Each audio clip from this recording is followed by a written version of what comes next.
pasal yang pertama sampai dengan ke-32. Dari Paulus, hamba Kristus Yesus, yang dipanggil menjadi rasul dan dikuduskan untuk memberitakan Injil.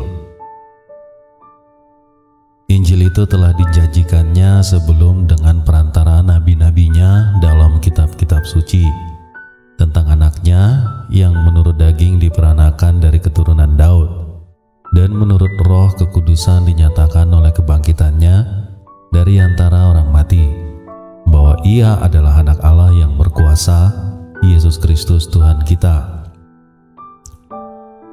Dengan perantaranya kami menerima kasih karunia dan jabatan rasul untuk menuntun semua bangsa, supaya mereka percaya dan taat kepada namanya. Kamu juga termasuk di antara mereka, kamu yang telah dipanggil menjadi milik Kristus. Kepada kamu sekalian yang tinggal di Roma, yang dikasihi Allah, yang dipanggil dan dijadikan orang-orang kudus, kasih karunia menyertai kamu dan damai sejahtera dari Allah Bapa kita dan dari Tuhan Yesus Kristus. Pertama-tama aku mengucap syukur kepada Allahku oleh Yesus Kristus atas kamu sekalian, sebab telah tersiar kabar tentang imanmu di seluruh dunia, karena Allah yang kulayani dengan segenap hatiku dalam pemberitaan Injil anaknya adalah saksiku, bahwa dalam doaku aku selalu mengingat kamu. Aku berdoa semoga dengan kehendak Allah aku akhirnya beroleh kesempatan untuk mengunjungi kamu, sebab aku ingin melihat kamu untuk memberikan karunia rohani kepadamu guna menguatkan kamu, yaitu supaya aku ada di antara kamu dan turut terhibur oleh iman kita bersama, baik oleh imanmu maupun oleh imanku. Saudara-saudara, aku mau supaya kamu mengetahui bahwa aku telah sering berniat untuk datang kepadamu, tetapi hingga kini selalu aku terhalang, agar di tengah-tengahmu aku menemukan buah seperti juga di tengah-tengah bangsa bukan Yahudi yang lain. Aku berhutang baik kepada orang Yunani maupun kepada orang bukan Yunani, baik kepada yang terpelajar maupun kepada orang yang tidak terpelajar. Itulah sebabnya aku ingin untuk memberitakan Injil kepada kamu juga yang diam di Roma, sebab aku mempunyai keyakinan yang kokoh dalam Injil, karena Injil adalah kekuatan Allah yang menyelamatkan setiap orang yang percaya, pertama-tama orang Yahudi tetapi juga orang Yunani, sebab di dalamnya nyata kebenaran Allah yang bertolak dari iman dan memimpin kepada iman. Seperti ada tertulis, orang benar akan hidup oleh iman.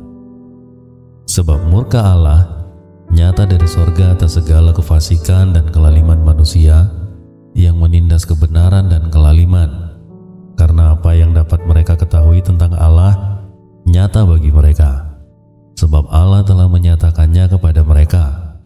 Sebab apa yang tidak nampak daripadanya, yaitu kekuatannya yang kekal dan keilahiannya, dapat nampak kepada pikiran dari karyanya sejak dunia diciptakan, sehingga mereka tidak dapat berdalih. Sebab sekalipun mereka mengenal Allah, mereka tidak memuliakan Dia sebagai Allah atau mengucap syukur kepadanya. Sebaliknya pikiran mereka menjadi sia-sia dan hati mereka yang bodoh menjadi gelap. Mereka berbuat seolah-olah mereka penuh hikmat, tetapi mereka telah menjadi bodoh. Mereka menggantikan kemuliaan Allah yang tidak fana dengan gambaran yang mirip dengan manusia yang fana, burung-burung, binatang-binatang yang berkaki empat atau binatang-binatang yang menjalar. Karena itu Allah menyerahkan mereka kepada keinginan hati mereka akan kecemaran, sehingga mereka saling mencemarkan tubuh mereka, sebab mereka menggantikan kebenaran Allah dengan dusta, dan memuja dan menyembah makhluk dengan melupakan penciptanya yang harus dipuji selama-lamanya. Amin. Karena itu Allah menyerahkan mereka kepada hawa nafsu yang memalukan, sebab istri-istri mereka menggantikan persetubuhan yang wajar dengan yang tidak wajar. Demikian juga suami-suami meninggalkan persetubuhan yang wajar dengan istri mereka dan menyala-nyala dalam birahi mereka seorang terhadap yang lain, sehingga mereka melakukan kemesuman laki-laki dengan laki-laki, dan karena itu mereka menerima dalam diri mereka balasan yang setimpal untuk kesesatan mereka. Dan karena mereka tidak merasa perlu untuk mengakui Allah, maka Allah menyerahkan mereka kepada pikiran-pikiran yang terkutuk, sehingga mereka melakukan apa yang tidak pantas. Penuh dengan rupa-rupa kelaliman, kejahatan, keserakahan, dan kebusukan, penuh dengan dengki, pembunuhan, perselisihan, tipu muslihat, dan kefasikan. Mereka adalah pengumpat, pemfitnah, pembenci Allah, kurang ajar, congkak, sombong, pandai dalam kejahatan, tidak taat kepada orang tua, tidak berakal, tidak setia, tidak penyayang, tidak mengenal belas kasihan. Sebab walaupun mereka mengetahui tuntutan-tuntutan hukum Allah, yaitu bahwa setiap orang yang melakukan hal-hal demikian patut dihukum mati, mereka bukan saja melakukannya sendiri, tetapi mereka juga setuju dengan mereka yang melakukannya. Demikian firman Tuhan.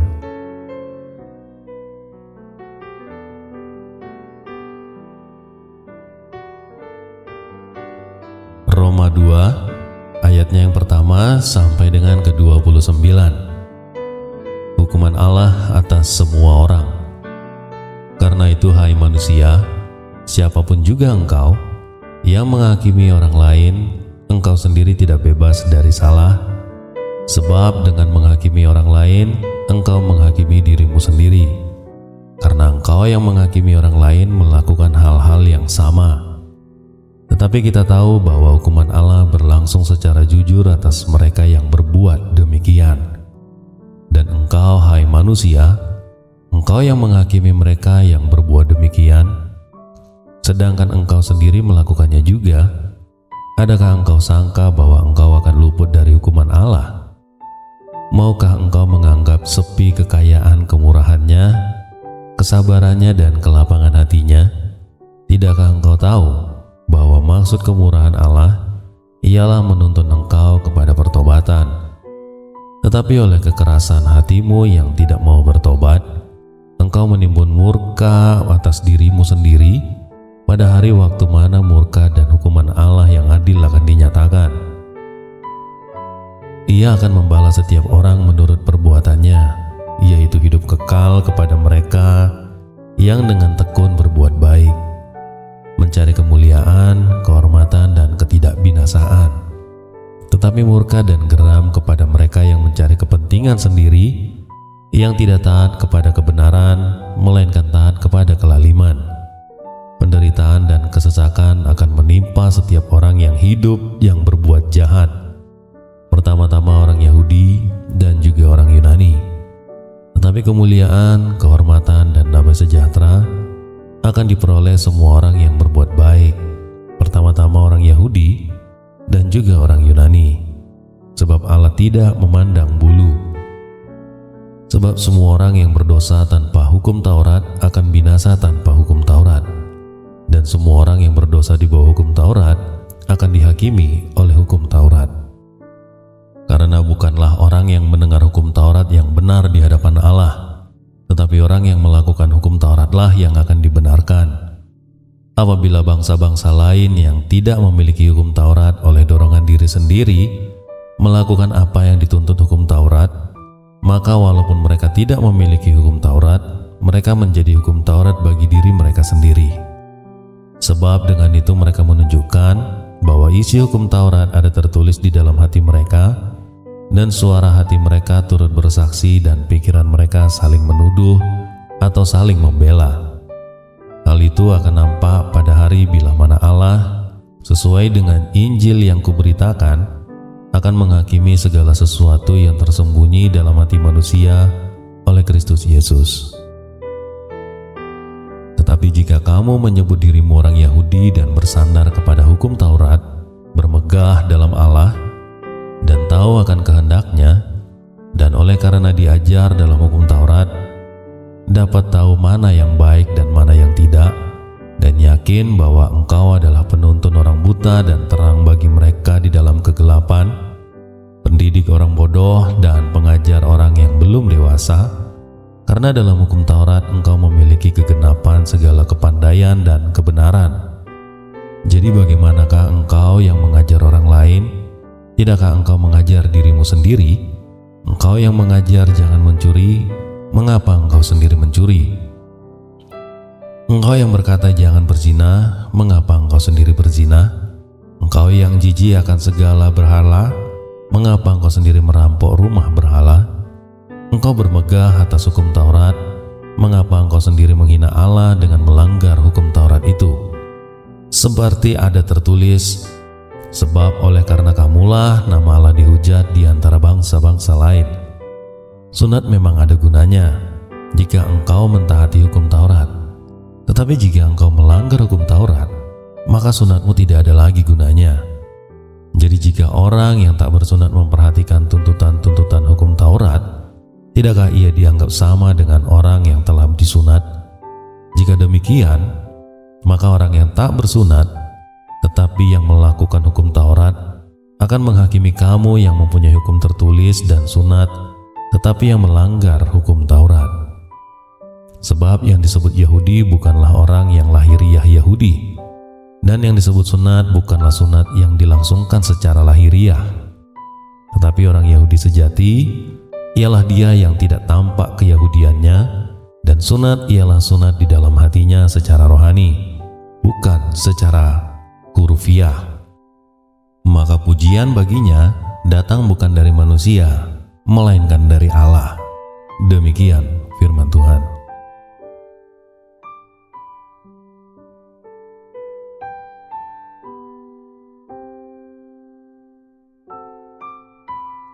Roma 3 ayat pertama sampai dengan ke-31. Kelebihan orang Yahudi dan kesetiaan Allah. Jika demikian, apakah kelebihan orang Yahudi dan apakah gunanya sunat? Banyak sekali, dan di dalam segala hal. Pertama-tama sebab kepada merekalah dipercayakan firman Allah. Jadi bagaimana jika di antara mereka ada yang tidak setia? Dapatkah ketidaksetiaan itu membatalkan kesetiaan Allah? Sekali-sekali tidak. Sebaliknya, Allah adalah benar, dan semua manusia pembohong seperti ada tertulis, supaya engkau ternyata benar dalam segala firman-Mu, dan menang jika engkau dihakimi. Tetapi jika ketidakbenaran kita menunjukkan kebenaran Allah, apakah yang akan kita katakan? Tidak adilkah Allah? Aku berkata sebagai manusia. Jika ia menampakkan murkanya, sekali-kali tidak. Andai kata demikian, bagaimanakah Allah dapat menghakimi dunia? Tetapi jika kebenaran Allah oleh dustaku semakin melimpah bagi kemuliaannya, mengapa aku masih dihakimi lagi sebagai orang berdosa? Bukankah tidak benar fitnahan orang yang mengatakan bahwa kita berkata, marilah kita berbuat yang jahat supaya yang baik timbul daripadanya. Orang semacam itu sudah selayaknya mendapat hukuman. Jadi bagaimana? Adakah kita mempunyai kelebihan daripada orang lain? Sama sekali tidak. Sebab di atas telah kita tuduh baik orang Yahudi maupun orang Yunani, bahwa mereka semua ada di dalam kuasa dosa. Seperti ada tertulis, tidak ada yang benar, seorang pun tidak. Tidak ada seorang pun yang berakal budi, tidak ada seorang pun yang mencari Allah. Semua orang telah menyeleweng, mereka semua tidak berguna. Tidak ada yang berbuat baik, dan seorang pun tidak. Kerongkongan mereka seperti kubur yang ternganga. Lidah mereka merayu-rayu, bibir mereka mengandung bisa, mulut mereka penuh dengan sumpah serapah. Kaki mereka cepat untuk menumpahkan darah. Keruntuhan dan kebinasaan mereka tinggalkan di jalan mereka, dan jalan damai tidak mereka kenal. Rasa takut kepada Allah tidak ada pada orang itu. Tetapi kita tahu bahwa segala sesuatu yang tercantum dalam kitab Taurat ditujukan kepada mereka yang hidup di bawah hukum Taurat, supaya tersumbat setiap mulut dan seluruh dunia jatuh ke bawah hukuman Allah. Sebab tidak seorang pun yang dapat dibenarkan di hadapan Allah oleh karena melakukan hukum Taurat. Karena justru oleh hukum Taurat orang mengenal dosa. Tetapi sekarang, tanpa hukum Taurat, kebenaran Allah telah dinyatakan seperti yang disaksikan dalam kitab Taurat dan kitab para nabi, yaitu kebenaran Allah karena iman dalam Yesus Kristus bagi semua orang yang percaya, sebab tidak ada perbedaan, karena semua orang telah berbuat dosa dan telah kehilangan kemuliaan Allah, dan oleh kasih karunia telah dibenarkan dengan cuma-cuma karena penebusan dalam Kristus Yesus. Kristus Yesus telah ditentukan Allah menjadi jalan perdamaian karena iman dalam darah-Nya. Hal ini dibuatnya untuk menunjukkan keadilan-Nya karena Ia telah membiarkan dosa-dosa yang telah terjadi dahulu pada masa kesabaran-Nya.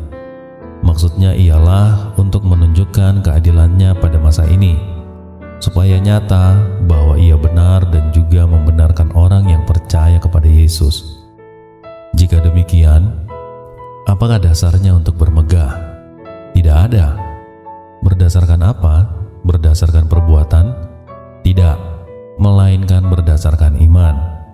Karena kami yakin bahwa manusia dibenarkan karena iman dan bukan karena ia melakukan hukum Taurat. Atau adakah Allah hanya Allah orang Yahudi saja? Bukankah Ia juga adalah Allah bangsa-bangsa lain? Ya benar, Ia juga Allah bangsa-bangsa lain. Artinya kalau ada satu Allah yang akan membenarkan baik orang-orang bersunat karena iman maupun orang-orang tak bersunat juga karena iman, jika demikian, adakah kami membatalkan hukum Taurat karena iman? Sama sekali tidak. Sebaliknya kami meneguhkannya. Demikian firman Tuhan.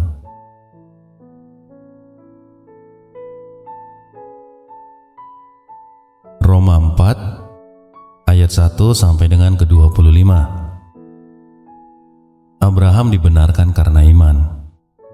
Jadi apakah akan kita katakan tentang Abraham, bapa leluhur jasmani kita? Sebab jikalau Abraham dibenarkan karena perbuatannya, maka ia beroleh dasar untuk bermegah, tetapi tidak di hadapan Allah.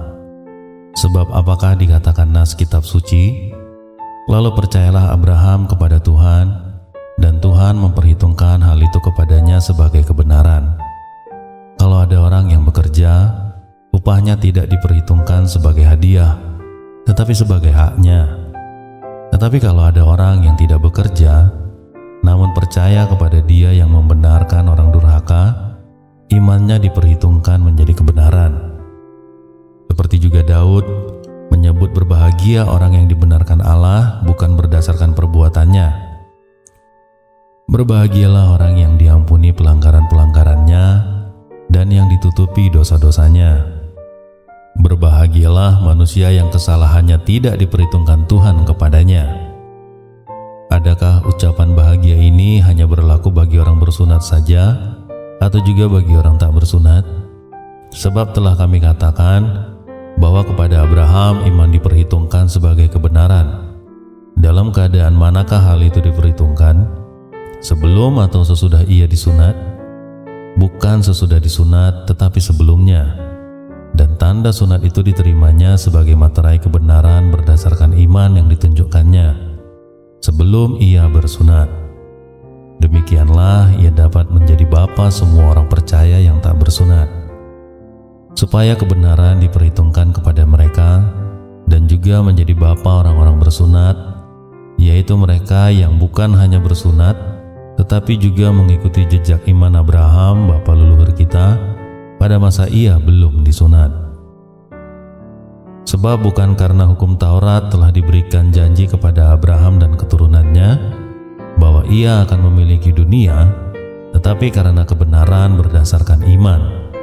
Sebab jika mereka yang mengharapkan dari hukum Taurat menerima bagian yang dijanjikan Allah, maka sia-sialah iman dan batalah janji itu.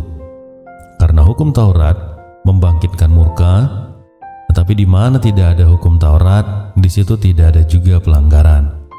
Karena itulah kebenaran berdasarkan iman, supaya merupakan kasih karunia, sehingga janji itu berlaku bagi semua keturunan Abraham, bukan hanya bagi mereka yang hidup dari hukum Taurat, tetapi juga bagi mereka yang hidup dari iman Abraham. Sebab Bapa kita semuanya. Seperti ada tertulis, Engkau telah kutetapkan menjadi bapa banyak bangsa di hadapan Allah yang kepadanya ia percaya, yaitu Allah yang menghidupkan orang mati dan yang menjadikan dengan firman-Nya apa yang tidak ada menjadi ada. Sebab sekalipun tidak ada dasar untuk berharap, namun Abraham berharap juga dan percaya bahwa ia akan menjadi bapa banyak bangsa menurut yang telah difirmankan, demikianlah banyaknya nanti keturunanmu. Imannya tidak menjadi lemah, walaupun ia mengetahui bahwa tubuhnya sudah sangat lemah karena usianya telah kira-kira 100 tahun dan bahwa rahim Sarah telah tertutup. Tetapi terhadap janji Allah ia tidak bimbang karena ketidakpercayaan. Malah ia diperkuat dalam imannya dan ia memuliakan Allah dengan penuh keyakinan bahwa Allah berkuasa untuk melaksanakan apa yang telah ia janjikan. Karena itu, hal ini diperhitungkan kepadanya sebagai kebenaran. Kata-kata ini, yaitu hal ini diperhitungkan kepadanya, tidak ditulis untuk Abraham saja, tetapi ditulis juga untuk kita, sebab kepada kita pun Allah memperhitungkannya, karena kita percaya kepada Dia yang telah membangkitkan Yesus Tuhan kita dari antara orang mati, yaitu Yesus yang telah diserahkan karena pelanggaran kita dan dibangkitkan karena pembenaran kita. Demikian firman Tuhan.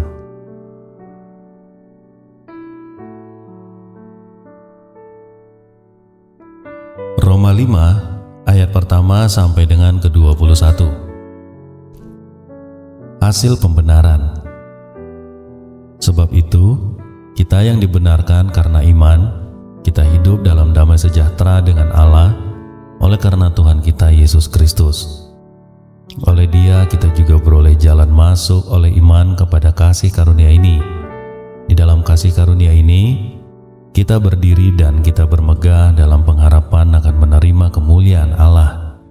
Dan bukan itu saja, kita malah bermegah juga dalam kesengsaraan kita, karena kita tahu bahwa kesengsaraan itu menimbulkan ketekunan, dan ketekunan menimbulkan tahan uji, dan tahan uji menimbulkan pengharapan.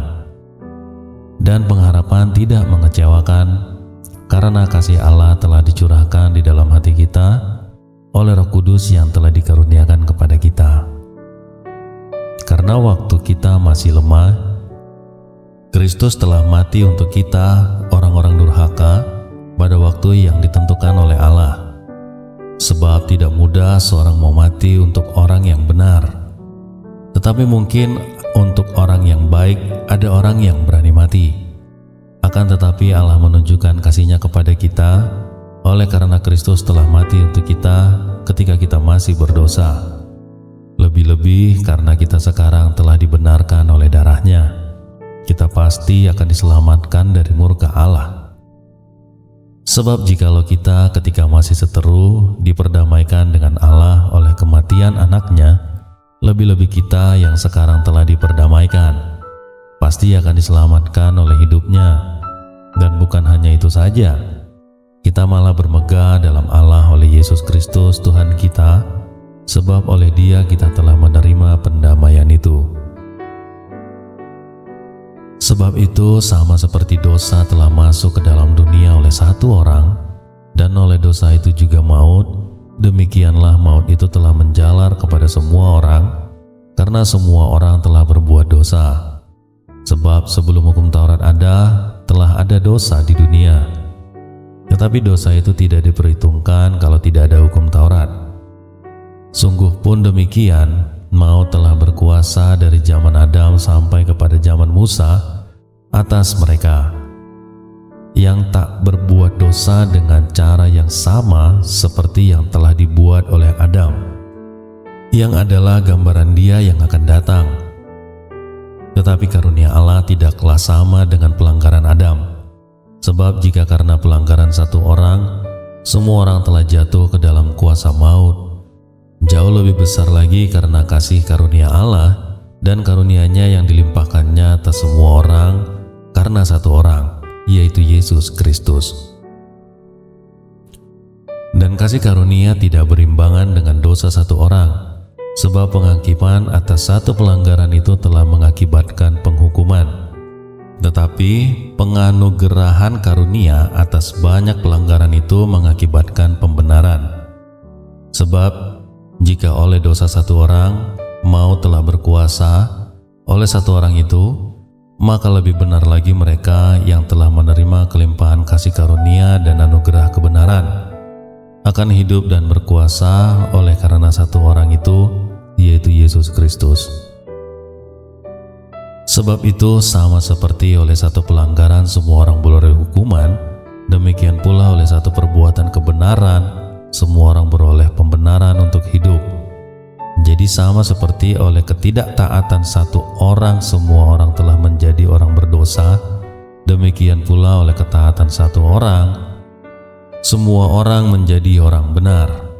Tetapi hukum Taurat ditambahkan supaya pelanggaran menjadi semakin banyak, dan di mana dosa bertambah banyak, di sana kasih karunia menjadi berlimpah-limpah. Supaya sama seperti dosa berkuasa dalam alam maut, demikian kasih karunia akan berkuasa oleh kebenaran untuk hidup yang kekal oleh Yesus Kristus Tuhan kita. Demikian firman Tuhan.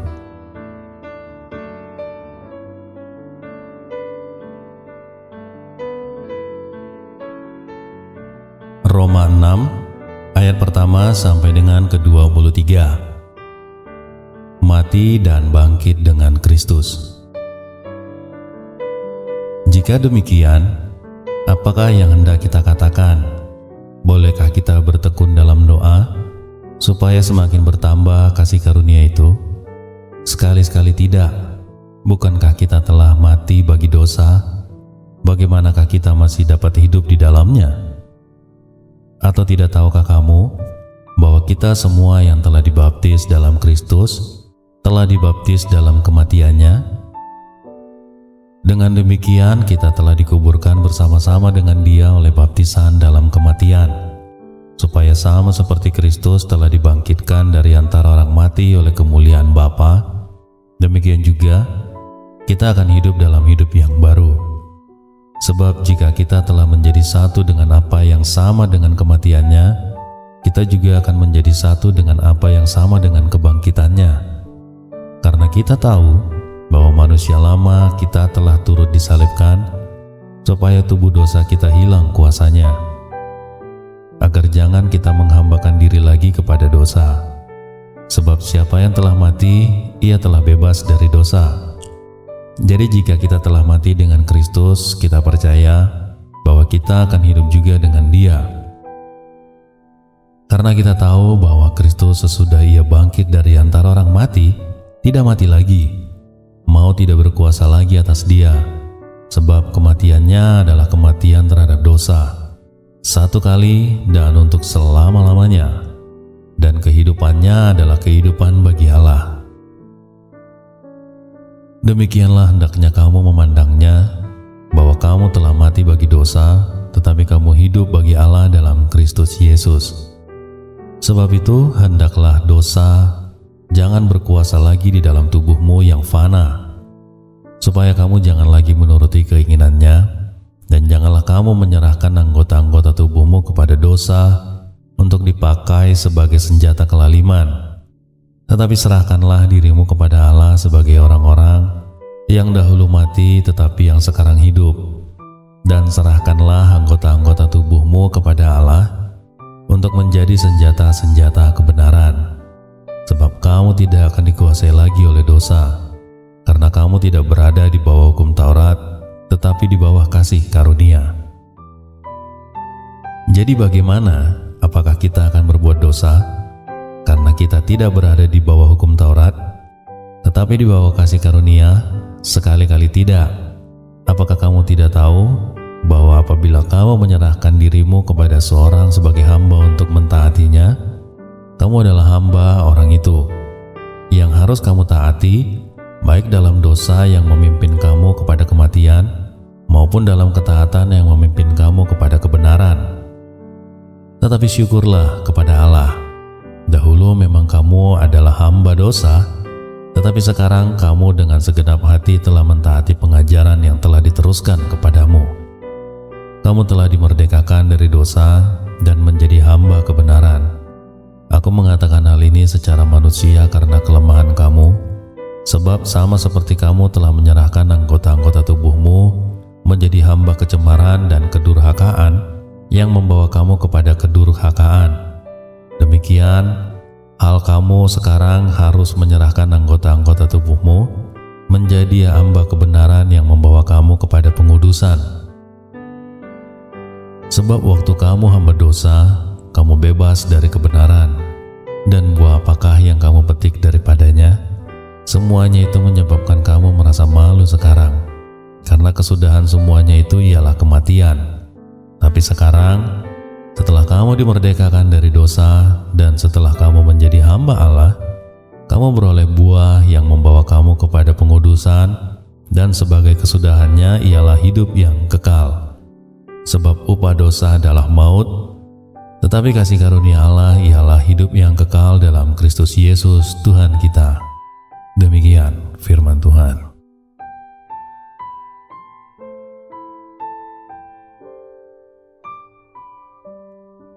Roma 7 ayat 1 sampai dengan ke-25. Arti hukum Taurat.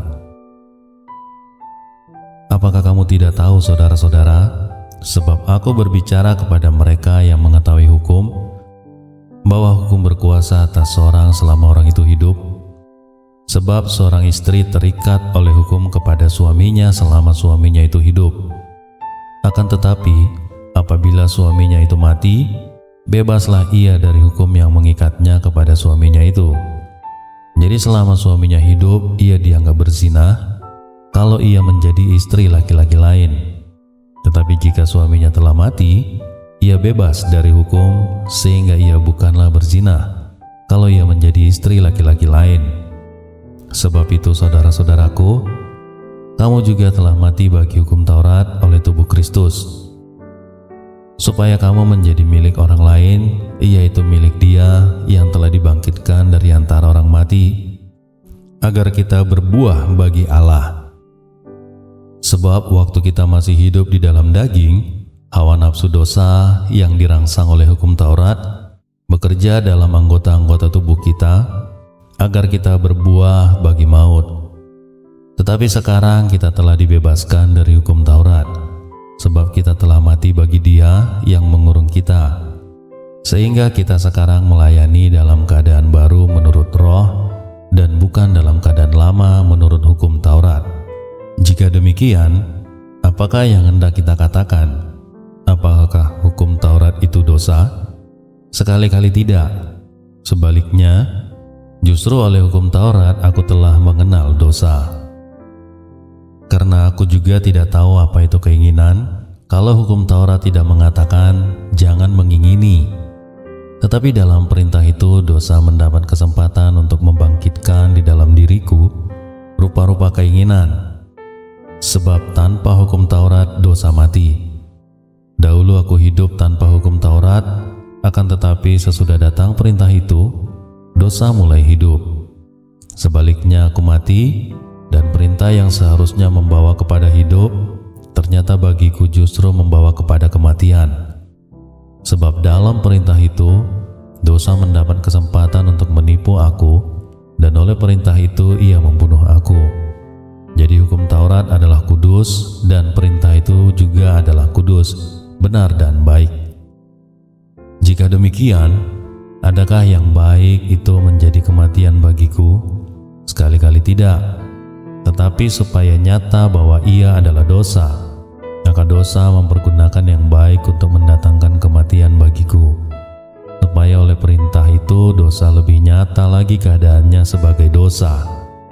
Sebab kita tahu bahwa hukum Taurat adalah rohani, tetapi aku bersifat daging, terjual di bawah kuasa dosa.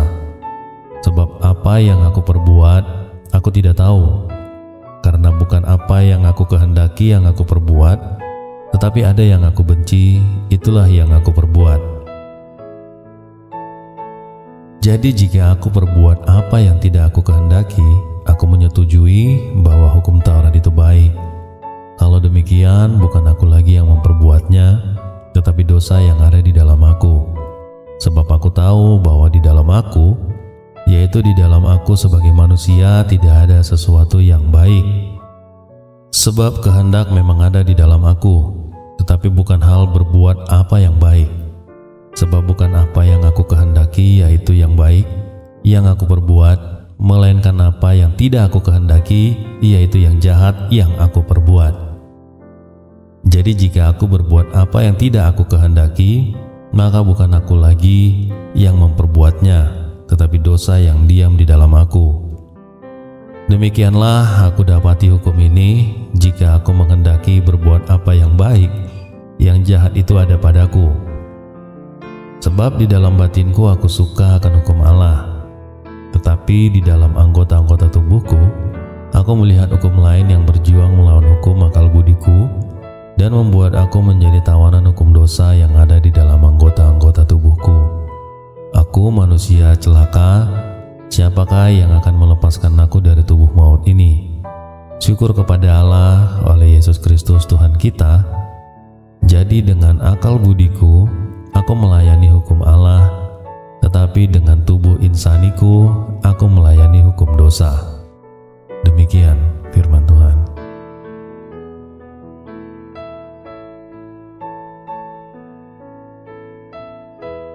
Roma 8 ayat 1 sampai dengan ke-39. Hidup oleh Roh.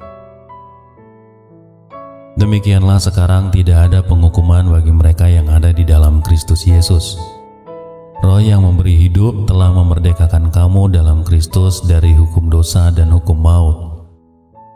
Sebab apa yang tidak mungkin dilakukan hukum Taurat, karena tak berdaya oleh daging, telah dilakukan oleh Allah dengan jalan mengutus anaknya sendiri dalam daging, yang serupa dengan daging yang dikuasai dosa karena dosa.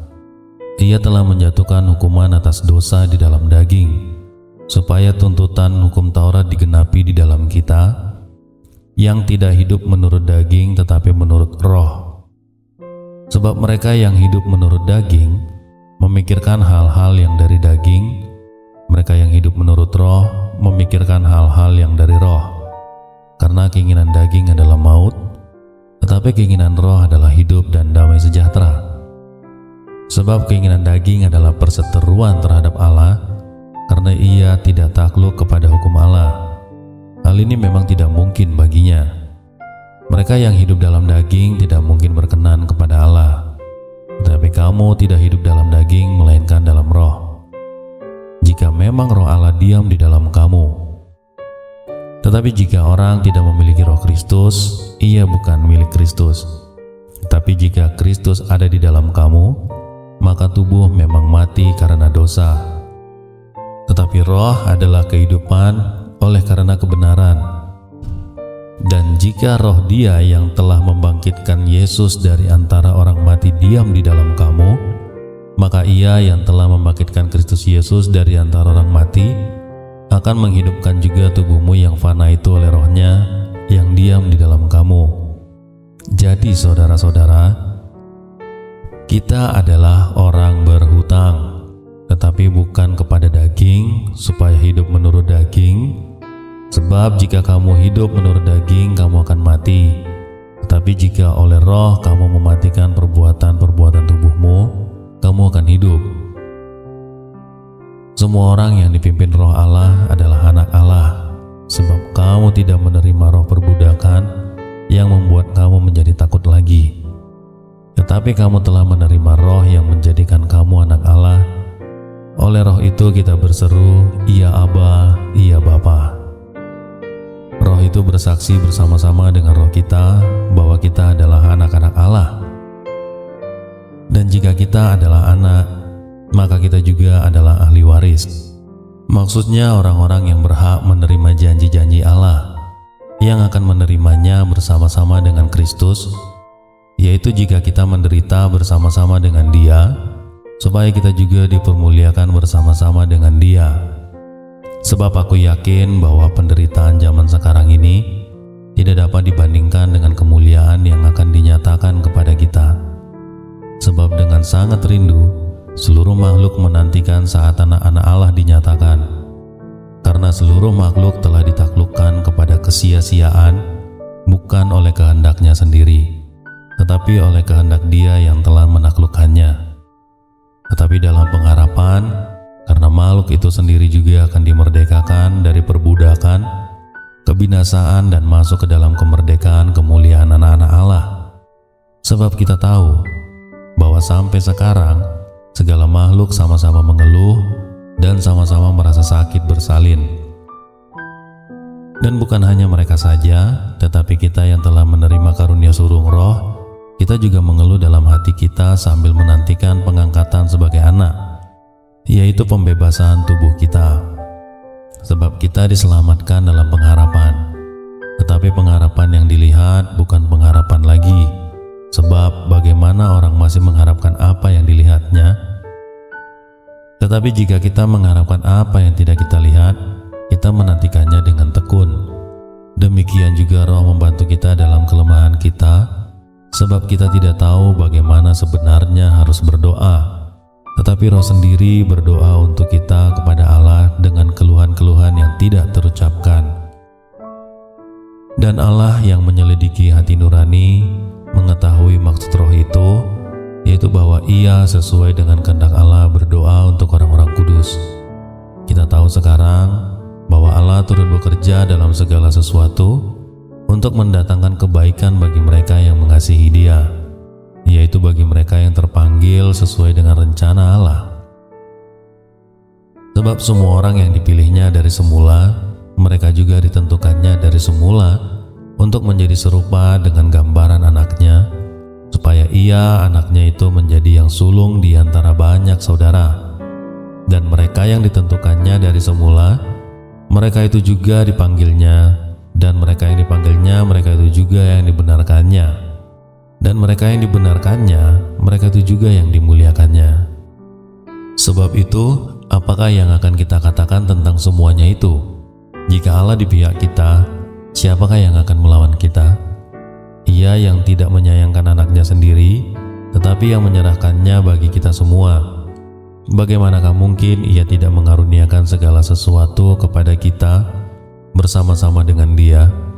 Siapakah yang akan menggugat orang-orang pilihan Allah?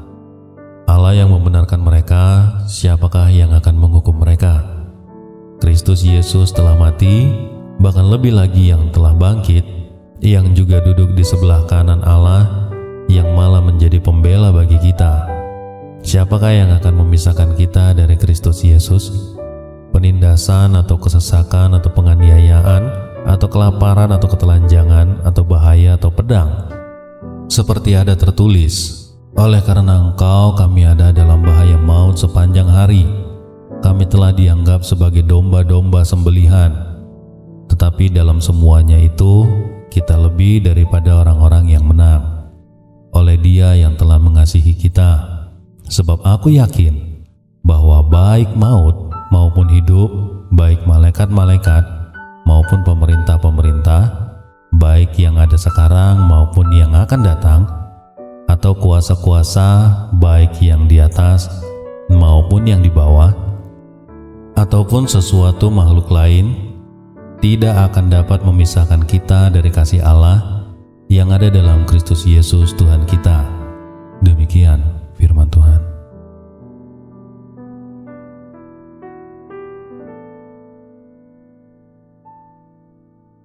Roma 9 ayat pertama sampai 33. Aku mengatakan kebenaran dalam Kristus, aku tidak berdusta. Suara hatiku turut bersaksi dalam Roh Kudus bahwa aku sangat berduka cita dan selalu bersedih hati. Bahkan aku mau terkutuk dan terpisah dari Kristus demi saudara-saudaraku, kaum sebangsaku secara jasmani. Mereka adalah orang Israel, mereka telah diangkat menjadi anak, dan mereka telah menerima kemuliaan dan perjanjian-perjanjian dan hukum Taurat dan ibadah dan janji-janji. Mereka adalah keturunan bapa-bapa leluhur yang menurunkan Mesias dalam keadaannya sebagai manusia yang ada di atas segala sesuatu. Ia adalah Allah yang harus dipuji sampai selama-lamanya. Amin. Akan tetapi firman Allah tidak mungkin gagal, sebab tidak semua orang yang berasal dari Israel adalah orang Israel. Dan juga tidak semua orang yang terhitung keturunan Abraham adalah anak Abraham, tetapi yang berasal dari Ishak yang akan disebut keturunanmu. Artinya, bukan anak-anak menurut daging adalah anak-anak Allah, tetapi anak-anak perjanjian yang disebut keturunan yang benar. Sebab firman ini mengandung janji, pada waktu seperti inilah aku akan datang dan Sarah akan mempunyai seorang anak laki-laki. Tetapi bukan hanya itu saja, lebih terang lagi ialah Ribka yang mengandung dari satu orang, yaitu dari Ishak bapa leluhur kita. Sebab waktu anak-anak itu belum dilahirkan dan belum melakukan yang baik atau yang jahat, supaya rencana Allah tentang pemilihannya diteguhkan, bukan berdasarkan perbuatan, tetapi berdasarkan panggilannya. Dikatakan kepada Ribka, anak yang tua akan menjadi hamba anak yang muda. Seperti ada tertulis, aku mengasihi Yakub tetapi membenci Esau. Jika demikian, apakah yang hendak kita katakan? Apakah Allah tidak adil? Mustahil. Sebab Ia berfirman kepada Musa, aku akan menaruh belas kasihan kepada siapa aku mau menaruh belas kasihan, dan aku akan bermurah hati kepada siapa aku mau bermurah hati. Jadi hal itu tidak bergantung kepada kehendak orang atau usaha orang, tetapi kepada kemurahan hati Allah. Sebab kitab suci berkata kepada Firaun, itulah sebabnya aku membangkitkan engkau, yaitu supaya aku memperlihatkan kuasaku di dalam engkau, dan supaya namaku dimasyurkan di seluruh bumi. Jadi ia menaruh belas kasihan kepada siapa yang dikehendakinya, dan ia menegarkan hati siapa yang dikehendakinya. Sekarang kamu akan berkata kepadaku, jika demikian, apalagi yang masih disalahkannya? Sebab siapa yang menentang kehendaknya? Siapakah kamu, hai manusia, maka kamu membantah Allah? Dapatkah yang dibentuk berkata kepada yang membentuknya, mengapakah engkau membentuk aku demikian? Apakah tukang periuk tidak mempunyai hak atas tanah liatnya untuk membuat dari segumpal yang sama suatu benda yang dipakai guna tujuan yang mulia dan suatu benda lain untuk dipakai guna tujuan yang biasa?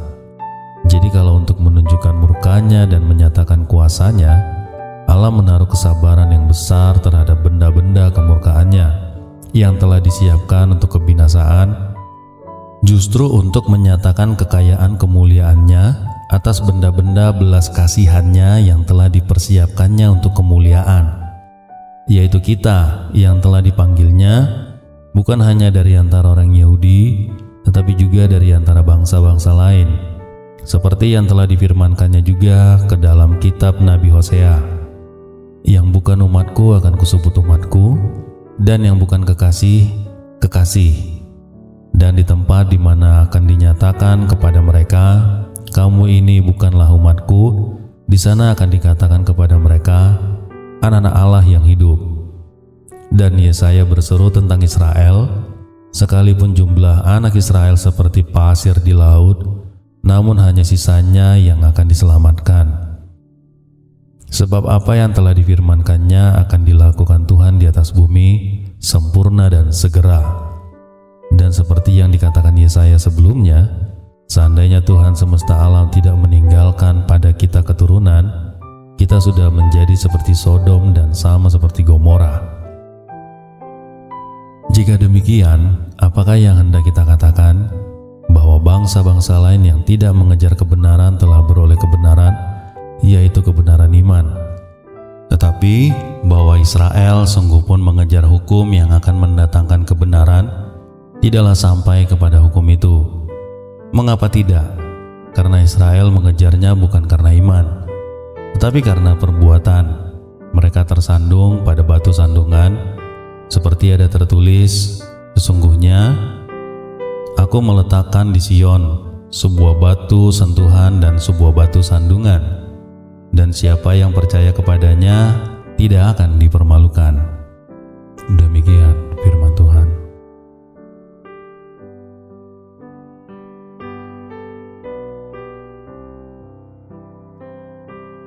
Roma 10 ayat pertama sampai dengan ke-21. Saudara-saudara, keinginan hatiku dan doaku kepada Tuhan ialah supaya mereka diselamatkan, sebab aku dapat memberi kesaksian tentang mereka, bahwa mereka sungguh-sungguh giat untuk Allah, tetapi tanpa pengertian yang benar. Sebab oleh karena mereka tidak mengenal kebenaran Allah, dan oleh karena mereka berusaha untuk mendirikan kebenaran mereka sendiri, maka mereka tidak takluk kepada kebenaran Allah. Sebab Kristus adalah kegenapan hukum Taurat, sehingga kebenaran diperoleh tiap-tiap orang yang percaya. Sebab Musa menulis tentang kebenaran karena hukum Taurat. Orang yang melakukannya akan hidup karenanya. Tetapi kebenaran karena iman berkata demikian, jangan katakan di dalam hatimu, siapakah akan naik ke sorga, yaitu untuk membawa Yesus turun, atau siapakah yang akan turun ke jurang maut, yaitu untuk membawa Kristus naik dari antara orang mati. Tetapi apakah katanya? Ini, firman itu dekat kepadamu, yakni di dalam mulutmu dan di dalam hatimu. Itulah firman iman yang kami beritakan. Sebab jika kamu mengaku dengan mulutmu bahwa Yesus adalah Tuhan, dan percaya dalam hatimu bahwa Allah telah membangkitkan Dia dari antara orang mati, maka kamu akan diselamatkan. Karena dengan hati orang percaya dan dibenarkan, dan dengan mulut orang mengaku dan diselamatkan. Karena kitab suci berkata, barang siapa yang percaya kepada Dia tidak akan dipermalukan. Sebab tidak ada perbedaan antara orang Yahudi dan orang Yunani, karena Allah yang satu itu adalah Tuhan dari semua orang, kaya bagi semua orang yang berseru padanya. Sebab barang siapa yang berseru kepada nama Tuhan akan diselamatkan. Tetapi bagaimana mereka dapat berseru kepadanya jika mereka tidak percaya kepada Dia? Bagaimana mereka dapat percaya kepada Dia jika mereka tidak mendengar tentang Dia? Bagaimana mereka mendengar tentang Dia jika tidak ada yang memberitakannya? Dan bagaimana mereka dapat memberitakannya jika mereka tidak diutus, seperti ada tertulis, betapa indahnya kedatangan mereka yang membawa kabar baik. Tetapi tidak semua orang telah menerima kabar baik itu. Yesaya sendiri berkata, Tuhan, siapakah yang percaya kepada pemberitaan kami? Jadi iman timbul dari pendengaran, dan pendengaran oleh firman Kristus. Tetapi aku bertanya, adakah mereka tidak mendengarnya? Memang mereka telah mendengarnya. Suara mereka sampai ke seluruh dunia, dan perkataan mereka sampai ke ujung bumi. Tetapi aku bertanya, adakah Israel menanggapnya? Pertama-tama Musa berkata, Aku menjadikan kamu cemburu terhadap orang-orang yang bukan umat, dan membangkitkan amarahmu terhadap bangsa yang bebal. Dan dengan berani Yesaya mengatakan, Aku telah berkenan ditemukan mereka yang tidak mencari aku. Aku telah menampakkan diri kepada mereka yang tidak menanyakan aku. Tetapi tentang Israel Ia berkata, sepanjang hari aku telah mengulurkan tanganku kepada bangsa yang tidak taat dan yang membantah. Demikian firman Tuhan.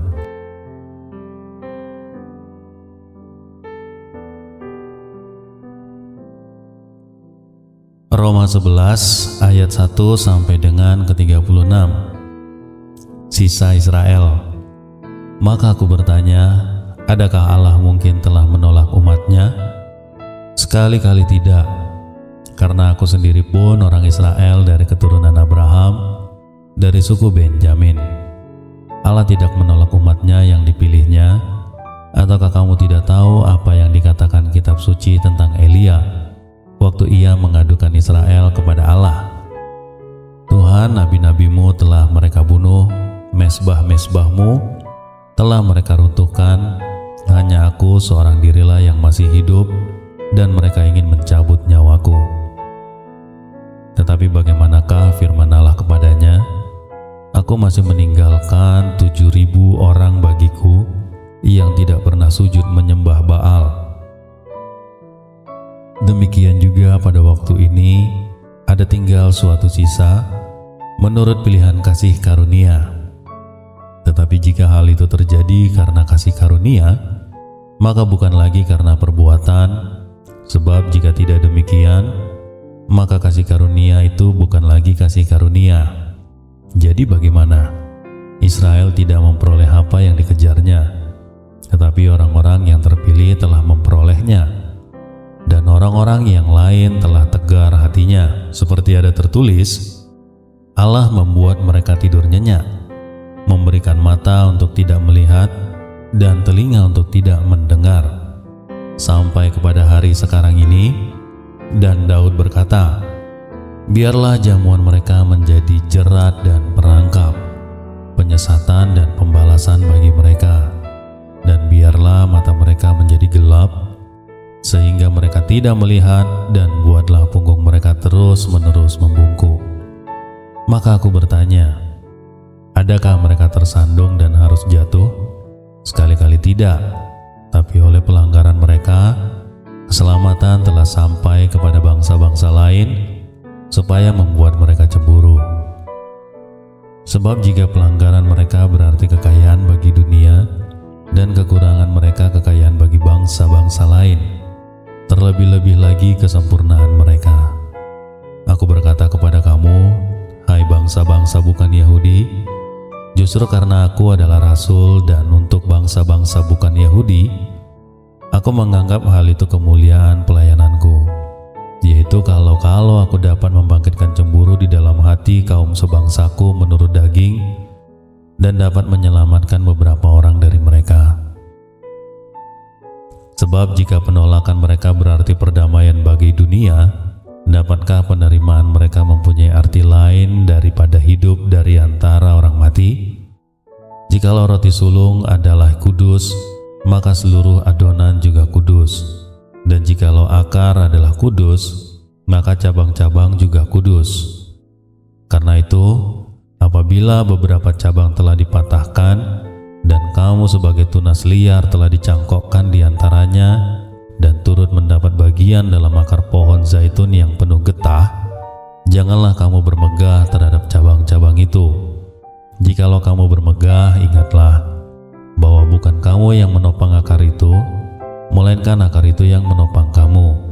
Mungkin kamu akan berkata, ada cabang-cabang yang dipatahkan, supaya aku dicangkokkan di antaranya sebagai tunas. Baiklah, mereka dipatahkan karena ketidakpercayaan mereka, dan kamu tegak tercacak karena iman. Janganlah kamu sombong, tetapi takutlah. Sebab kalau Allah tidak menyayangkan cabang-cabang asli, Ia juga tidak akan menyayangkan kamu. Sebab itu perhatikanlah kemurahan Allah dan juga kekerasannya, yaitu kekerasan atas orang-orang yang telah jatuh, tetapi atas kamu kemurahannya, yaitu jika kamu tetap dalam kemurahannya. Jika tidak, kamu pun dipotong juga. Tetapi mereka pun akan dicangkokkan kembali jika mereka tidak tetap dalam ketidakpercayaan mereka, sebab Allah berkuasa untuk mencangkokkan mereka kembali. Sebab jika kamu telah dipotong sebagai cabang dari pohon zaitun liar dan bertentangan dengan keadaanmu itu, kamu telah dicangkokkan pada pohon zaitun sejati. Terlebih lagi mereka ini, yang menurut asal mereka akan dicangkokkan pada pohon zaitun mereka sendiri. Sebab saudara-saudara, supaya kamu jangan menganggap dirimu pandai, aku mau agar kamu mengetahui rahasia ini. Sebagian dari Israel telah menjadi tegar, sampai jumlah yang penuh dari bangsa-bangsa lain telah masuk. Dengan jalan demikian, seluruh Israel akan diselamatkan, seperti ada tertulis, dari Sion akan datang penebus, Ia akan menyingkirkan segala kefasikan daripada Yakub. Dan inilah perjanjianku dengan mereka, apabila aku menghapuskan dosa mereka. Mengenai Injil, mereka adalah seteru Allah oleh karena kamu, tetapi mengenai pilihan mereka adalah kekasih Allah oleh karena nenek moyang. Sebab Allah tidak menyesali kasih karunia dan panggilannya.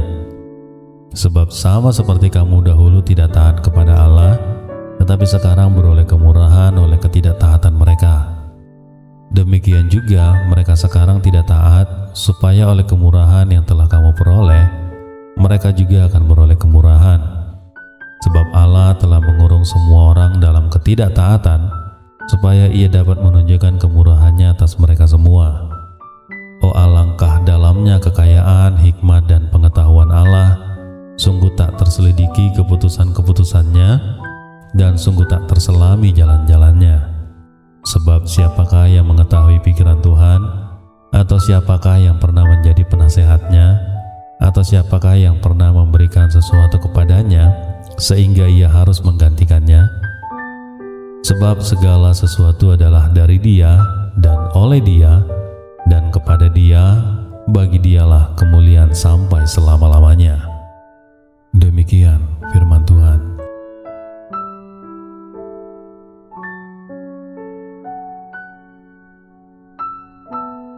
Roma 12 ayat pertama sampai dengan ke-21. Persembahan yang benar. Karena itu saudara-saudara, demi kemurahan Allah, aku menasehatkan kamu supaya kamu mempersembahkan tubuhmu sebagai persembahan yang hidup, yang kudus dan yang berkenan kepada Allah. Itu adalah ibadahmu yang sejati. Janganlah kamu menjadi serupa dengan dunia ini, tetapi berubahlah oleh pembaharuan budimu, sehingga kamu dapat membedakan manakah kehendak Allah, apa yang baik, yang berkenan kepada Allah, dan yang sempurna. Berdasarkan kasih karunia yang dianugerahkan kepadaku, aku berkata kepada setiap orang di antara kamu, janganlah kamu memikirkan hal-hal yang lebih tinggi daripada yang patut kamu pikirkan, tetapi hendaklah kamu berpikir begitu rupa, sehingga kamu menguasai diri menurut ukuran iman yang dikaruniakan Allah kepada kamu masing-masing. Sebab sama seperti pada satu tubuh kita mempunyai banyak anggota, tetapi tidak semua anggota itu mempertugas yang sama. Demikian juga kita, walaupun banyak adalah satu tubuh di dalam Kristus, tetapi kita masing-masing adalah anggota yang seorang terhadap yang lain. Demikianlah kita mempunyai karunia yang berlain-lainan menurut kasih karunia yang dianugerahkan kepada kita. Jika karunia itu adalah untuk bernubuat, baiklah kita melakukannya sesuai dengan iman kita. Jika karunia untuk melayani, baiklah kita melayani. Jika karunia untuk mengajar, baiklah kita mengajar. Jika karunia untuk menasehati, baiklah kita menasehati. Siapa yang membagi-bagikan sesuatu, hendaklah ia melakukannya dengan hati yang ikhlas. Siapa yang memberi pimpinan, hendaklah ia melakukan dengan rajin. Siapa yang menunjukkan kemurahan, hendaklah ia melakukannya dengan sukacita. Hendaklah kasih itu jangan pura-pura, jauhilah yang jahat dan lakukanlah yang baik. Hendaklah kamu saling mengasihi sebagai saudara dan saling mendahului dalam memberi hormat.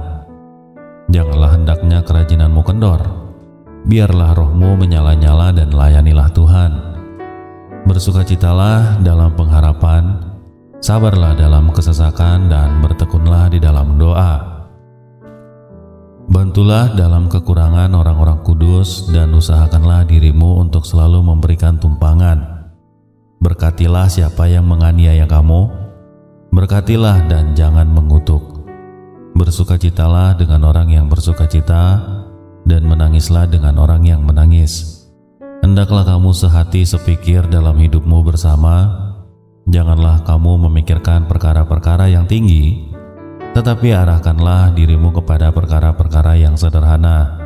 Janganlah menganggap dirimu pandai. Janganlah membalas kejahatan dengan kejahatan. Lakukanlah apa yang baik bagi semua orang.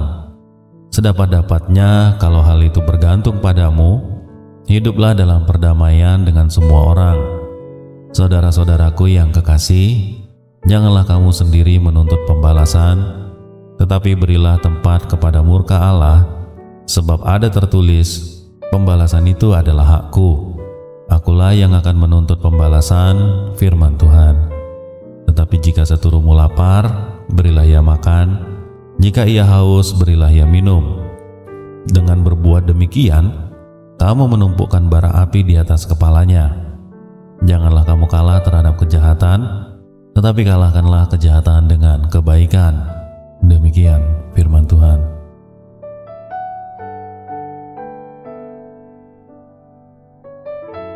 Roma 13 ayat pertama sampai dengan ayatnya yang ke-14. Kepatuhan kepada pemerintah. Tiap-tiap orang harus takluk kepada pemerintah yang di atasnya, sebab tidak ada pemerintah yang tidak berasal dari Allah, dan pemerintah-pemerintah yang ada ditetapkan oleh Allah. Sebab itu barang siapa melawan pemerintah, ia melawan ketetapan Allah, dan siapa yang melakukannya akan mendatangkan hukuman atas dirinya. Sebab jika seorang berbuat baik, ia tidak usah takut kepada pemerintah, hanya jika ia berbuat jahat. Maukah kamu hidup tanpa takut terhadap pemerintah? Perbuatlah apa yang baik dan kamu akan beroleh pujian daripadanya. Karena pemerintah adalah hamba Allah untuk kebaikanmu. Tetapi jika engkau berbuat jahat, takutlah akan dia, karena tidak percuma pemerintah menyandang pedang. Pemerintah adalah hamba Allah untuk membalaskan murka Allah atas mereka yang berbuat jahat. Sebab itu perlu kita menaklukkan diri, bukan saja oleh karena kemurkaan Allah, tetapi juga oleh karena suara hati kita. Itulah juga sebabnya maka kamu membayar pajak, karena mereka yang mengurus hal-hal itu adalah pelayan-pelayan Allah. Bayarlah kepada semua orang apa yang harus kamu bayar, pajak kepada orang yang berhak menerima pajak, cukai kepada orang yang berhak menerima cukai, rasa takut kepada orang yang berhak menerima rasa takut, dan hormat kepada orang yang berhak menerima hormat. Janganlah kamu berhutang apa-apa kepada siapa juga, tetapi hendaklah kamu saling mengasihi. Sebab barang siapa mengasihi sesamanya manusia, ia sudah memenuhi hukum Taurat. Karena firman jangan berzina, jangan membunuh, jangan mencuri, jangan mengini-ini, dan firman lain manapun juga sudah tersimpul dalam firman ini, yaitu kasihilah sesamamu manusia seperti dirimu sendiri. Kasih tidak berbuat jahat terhadap sesama manusia, karena itu kasih adalah kegenapan hukum Taurat. Hal ini harus kamu lakukan karena kamu mengetahui keadaan waktu sekarang, yaitu bahwa saatnya telah tiba bagi kamu untuk bangun dari tidur. Sebab sekarang keselamatan sudah lebih dekat bagi kita daripada waktu kita menjadi percaya. Hari sudah jauh malam, telah hampir siang. Sebab itu marilah kita menanggalkan perbuatan-perbuatan kegelapan dan mengenakan perlengkapan senjata terang. Marilah kita hidup dengan sopan, seperti pada hari siang. Jangan dalam pesta pora dan kemabukan, jangan dalam percabulan dan hawa nafsu, jangan dalam perselisihan dan iri hati. Tetapi kenakanlah Tuhan Yesus Kristus sebagai perlengkapan senjata terang, dan janganlah merawat tubuhmu untuk memuaskan keinginannya. Demikian firman Tuhan.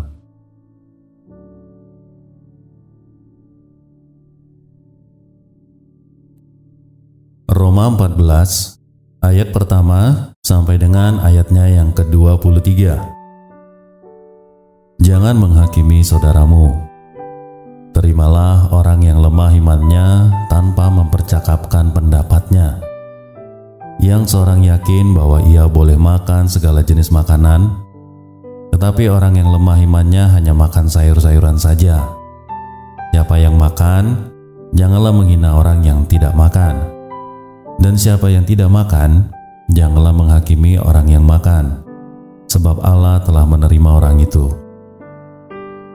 Siapakah kamu sehingga kamu menghakimi hamba orang lain?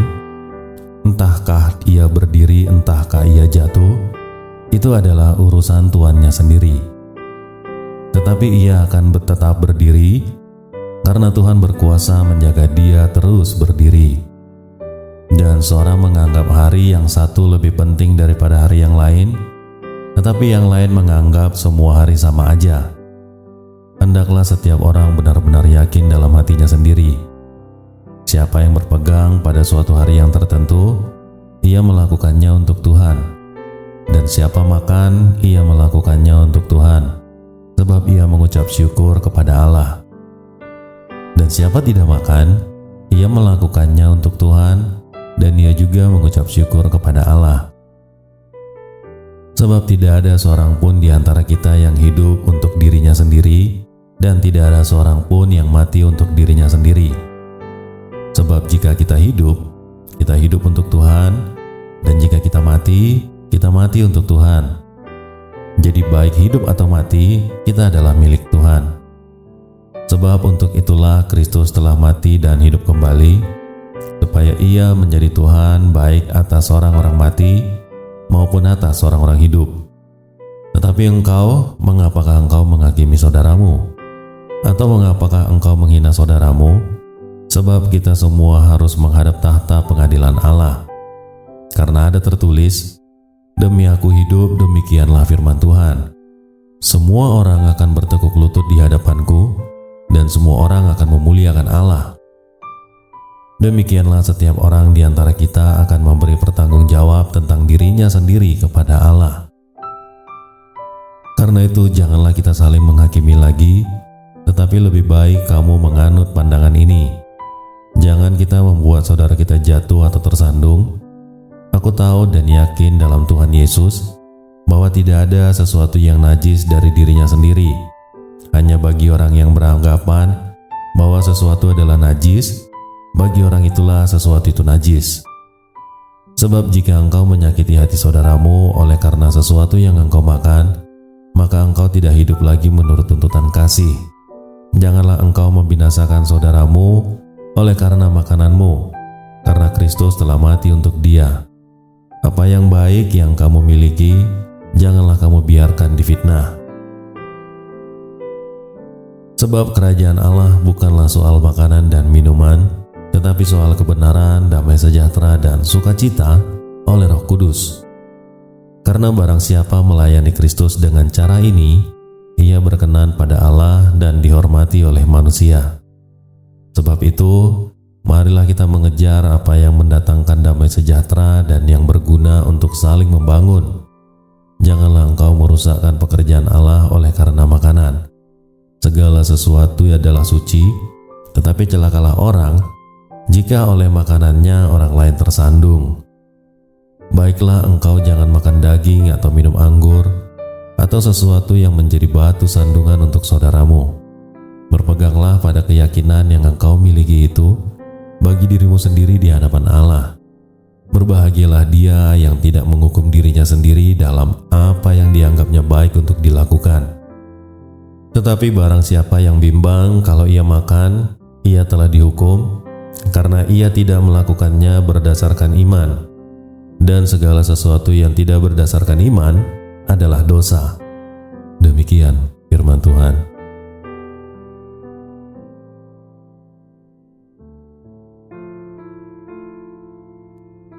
Roma 15 ayat pertama sampai dengan ke-33. Orang yang lemah dan orang yang kuat. Kita yang kuat wajib menanggung kelemahan orang yang tidak kuat, dan jangan kita mencari kesenangan kita sendiri. Setiap orang di antara kita harus mencari kesenangan sesama kita demi kebaikannya untuk membangunnya. Karena Kristus juga tidak mencari kesenangannya sendiri, tetapi seperti ada tertulis, kata-kata cercaan mereka yang mencerca engkau telah mengenai aku, sebab segala sesuatu yang ditulis dahulu telah ditulis untuk menjadi pelajaran bagi kita, supaya kita teguh berpegang pada pengharapan oleh ketekunan dan penghiburan dari kitab suci. Semoga Allah yang adalah sumber ketekunan dan penghiburan mengaruniakan keturunan kepada kamu, sesuai dengan kehendak Kristus Yesus, sehingga dengan satu hati dan satu suara kamu memuliakan Allah dan Bapa Tuhan kita Yesus Kristus. Sebab itu terimalah satu akan yang lain, sama seperti Kristus juga telah menerima kita untuk kemuliaan Allah. Yang aku maksudkan ialah bahwa oleh karena kebenaran Allah Kristus, telah menjadi pelayan orang-orang bersunat untuk mengokohkan janji yang telah diberikannya kepada nenek moyang kita, dan untuk memungkinkan bangsa-bangsa supaya mereka memuliakan Allah karena rahmat-Nya, seperti ada tertulis, "Sebab itu aku akan memuliakan engkau di antara bangsa-bangsa dan menyanyikan mazmur bagi namamu." Dan selanjutnya, "Bersukacitalah hai bangsa-bangsa dengan umat-Nya, dan lagi pujilah Tuhan, hai kamu semua bangsa-bangsa, dan biarlah segala suku bangsa memuji Dia." Dan selanjutnya kata Yesaya, "Taruk dari pangkal Isai akan terbit dan Ia akan bangkit untuk memerintah bangsa-bangsa, dan kepadanyalah bangsa-bangsa akan menaruh harapan." Semoga Allah sumber pengharapan memenuhi kamu dengan segala sukacita dan damai sejahtera dalam iman kamu, supaya oleh kekuatan Roh Kudus kamu berlimpah-limpah dalam pengharapan. Saudara-saudaraku, aku sendiri memang yakin tentang kamu, bahwa kamu juga telah penuh dengan kebaikan dan dengan segala pengetahuan dan sanggup untuk saling menasihati. Namun karena kasih karunia yang telah dianugerahkan Allah kepadaku, aku di sana sini dengan agak berani telah menulis kepadamu untuk mengingatkan kamu, yaitu bahwa aku boleh menjadi pelayan Kristus Yesus bagi bangsa-bangsa bukan Yahudi dalam pelayanan pemberitaan Injil Allah, supaya bangsa-bangsa bukan Yahudi dapat diterima oleh Allah sebagai persembahan yang berkenan kepadanya, yang disucikan oleh Roh Kudus. Jadi dalam Kristus aku boleh bermegah tentang pelayananku bagi Allah, sebab aku tidak akan berani berkata-kata tentang sesuatu yang lain kecuali tentang apa yang telah dikerjakan Kristus olehku, yaitu untuk memimpin bangsa-bangsa lain kepada ketaatan oleh perkataan dan perbuatan, oleh kuasa tanda-tanda dan mukjizat-mukjizat, dan oleh kuasa Roh. Demikianlah dalam perjalanan keliling dari Yerusalem sampai ke Ilirikum, aku telah memberitakan sepenuhnya Injil Kristus. Dan dalam pemberitaan itu, aku menganggap sebagai kehormatanku bahwa aku tidak melakukannya di tempat-tempat di mana nama Kristus telah dikenal orang, supaya aku jangan membangun di atas dasar yang telah diletakkan orang lain, tetapi sesuai dengan yang ada tertulis, mereka yang belum pernah menerima berita tentang Dia akan melihat Dia, dan mereka yang tidak pernah mendengarnya akan mengertinya. Itulah sebabnya aku selalu terhalang untuk mengunjungi kamu.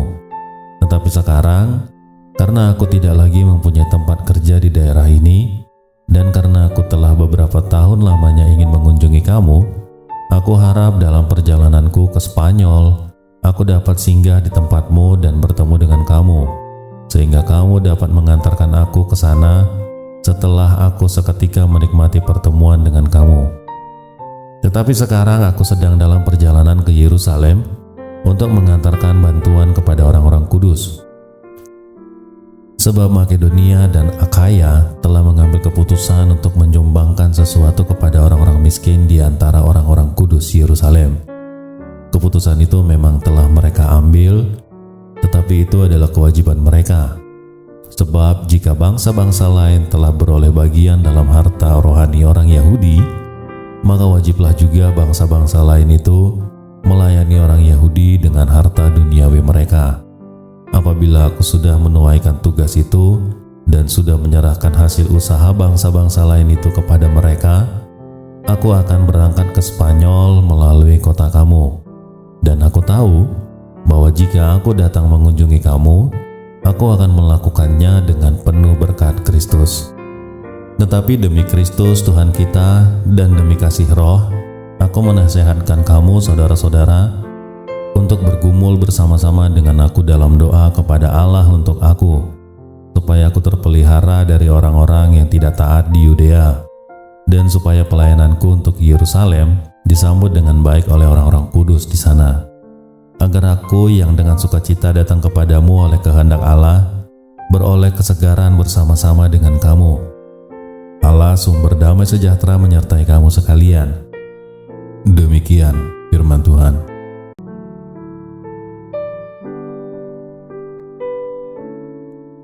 Roma 16 ayat pertama sampai dengan ke-27.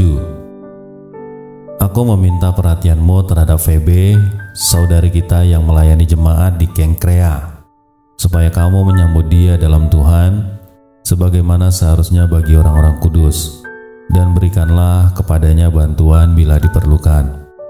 Sebab ia sendiri telah memberikan bantuan kepada banyak orang, juga kepadaku sendiri.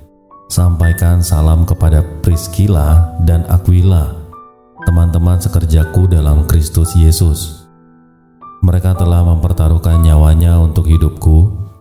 Kepada mereka bukan aku saja yang berterima kasih, tetapi juga semua jemaat bukan Yahudi.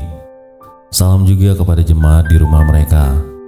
Salam kepada Epenetus, saudara yang kukasihi, yang adalah buah pertama dari daerah Asia untuk Kristus. Salam kepada Maria yang telah bekerja keras untuk kamu. Salam kepada Andronikus dan Yunias, saudara-saudaraku sebangsa yang pernah dipenjarakan bersama-sama dengan aku, yaitu orang-orang yang terpandang di antara para rasul dan yang telah menjadi Kristen sebelum aku. Salam kepada Ampliatus yang kukasihi dalam Tuhan. Salam kepada Urbanus, teman sekerja kami dalam Kristus, dan salam kepada Stakis yang kukasihi. Salam kepada Epeles yang telah nahan uji dalam Kristus. Salam kepada mereka yang termasuk isi rumah Aristobulus. Salam kepada Herodion, temanku sebangsa. Salam kepada mereka yang termasuk isi rumah Narkisus yang ada dalam Tuhan. Salam kepada Trifena dan Trifosa yang bekerja membanting tulang dalam pelayanan Tuhan. Salam kepada Persis yang kukasihi, yang telah bekerja membanting tulang dalam pelayanan Tuhan. Salam kepada Rufus, orang pilihan dalam Tuhan, dan salam kepada ibunya yang bagiku adalah juga ibu. Salam kepada Ansikristus, Flegon, Hermes, Patrobas, Hermas, dan saudara-saudara yang bersama-sama dengan mereka.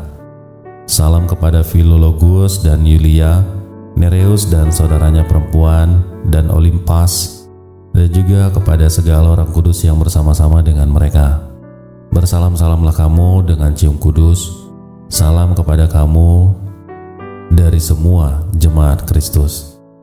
Tetapi aku menasihatkan kamu, saudara-saudara, supaya kamu waspada terhadap mereka yang bertentangan dengan pengajaran yang telah kamu terima, menimbulkan perpecahan dan godaan. Sebab itu hindarilah mereka. Sebab orang-orang demikian tidak melayani Kristus Tuhan kita, tetapi melayani perut mereka sendiri. Dengan kata-kata mereka yang muluk-muluk dan bahasa mereka yang manis, mereka menipu orang-orang yang tulus hatinya. Kabar tentang ketaatanmu telah terdengar oleh semua orang. Sebab itu aku bersuka cita tentang kamu. Tetapi aku ingin supaya kamu bijaksana terhadap apa yang baik dan bersih terhadap apa yang jahat. Semoga Allah, sumber damai sejahtera, segera akan menghancurkan iblis di bawah kakimu. Kasih karunia Yesus Tuhan kita menyertai kamu. Salam kepada kamu dari Timotius, temanku sekerja, dan dari Lukius, Iason, dan Sosipater, teman-temanku sebangsa. Salam dalam Tuhan kepada kamu dari Tertius, yaitu aku yang menulis surat ini. Salam kepada kamu dari Gaius yang memberi tumpangan kepadaku.